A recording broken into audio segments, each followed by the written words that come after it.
ಒಂದು ಹೇಳ್ತೀನಿ ಕೇಳ್ರಪ್ಪ, ಆದ್ಯತೆ ಅನ್ನೋದಕ್ಕಿಂತ ಹೆಚ್ಚಾಗಿ ಸಿದ್ದರಾಮಯ್ಯನವ್ರಿಗೆ, ಹಳೆ ಸಿದ್ದರಾಮಯ್ಯನೇ ಇದ್ದರೆ 5 ವರ್ಷ ಮುಖ್ಯಮಂತ್ರಿ ಆಗಿ ಅವ್ರು ಕೆಲಸ ಮಾಡಿದಂಥ ಸಿದ್ದರಾಮಯ್ಯನವರೇ ಇದ್ದರೆ ದಯವಿಟ್ಟು ಅವ್ರಿಗೆ ಇದನ್ನು ಮಾಡೋಕ್ಕಾಗ್ತಾ ಇಲ್ಲ. ಎಲ್ಲ ಕಡೆನೂ ಚುಚ್ಚೋದು ಮಾಡೋದು ಅನ್ನೋ ಏನೇನಾಗ್ತಾ ಇದೆಯೋ ನಮ್ಗೆ ಗೊತ್ತಿಲ್ಲ. ಅವರು ನಿಜವಾಗ್ಲೂ ಕೂಡ ದೇಶದ ಬಗ್ಗೆ, ರಾಜ್ಯದ ಬಗ್ಗೆ ಅವ್ರಿಗೆ ಏನಾದ್ರು ಕನ್ಸರ್ನ್ ಇದ್ದರೆ ಅವ್ರು ಒಳ್ಳೆ ತೀರ್ಮಾನ ಮಾಡೋದು ಒಳ್ಳೇದು. ಅಪ್ಪ ಒಂದು ನಿಮಿಷ ತಾಳಪ್ಪ, ನಿಮಗೆ ಗೊತ್ತಿರೋ ಚಾವಿ ನನಗೆ ಯಾಕೆ ಕೇಳ್ತೀನಿ? ನನ್ನ ಚಾವಿನೂ ಗೊತ್ತಿಲ್ಲ, ಡಿಕೆನೂ ಗೊತ್ತಿಲ್ಲ. ನನಗೆ ಗೊತ್ತಿರೋದು ಸಿದ್ದರಾಮಯ್ಯನವರು ಮಂತ್ರಿಗಳಾಗಿದ್ದಾಗ ನಾನು ಮಂತ್ರಿ ಆಗಿದ್ದೆ. ಸಿದ್ದರಾಮಯ್ಯನವರ ಹತ್ತಿರದಲ್ಲಿ ನಾನು ಕೂಡ ಅವ್ರ ಜೊತೆಲಿ ಕೆಲಸ ಮಾಡಿದ್ದೀನಿ.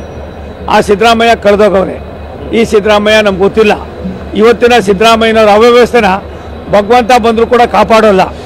ಅವ್ರೇನಾದರೂ ಇನ್ನೂ ಸ್ವಲ್ಪ ಅವ್ರಿಗೆ ತನ್ನದಾದಂಥ ನೈತಿಕತೆ ಇದ್ದರೆ ಒಳ್ಳೆ ತೀರ್ಮಾನ ಮಾಡಿ ಜನರಿಗೆ ಕೈ ಮುಗಿಯೋದು ಒಳ್ಳೆಯದು.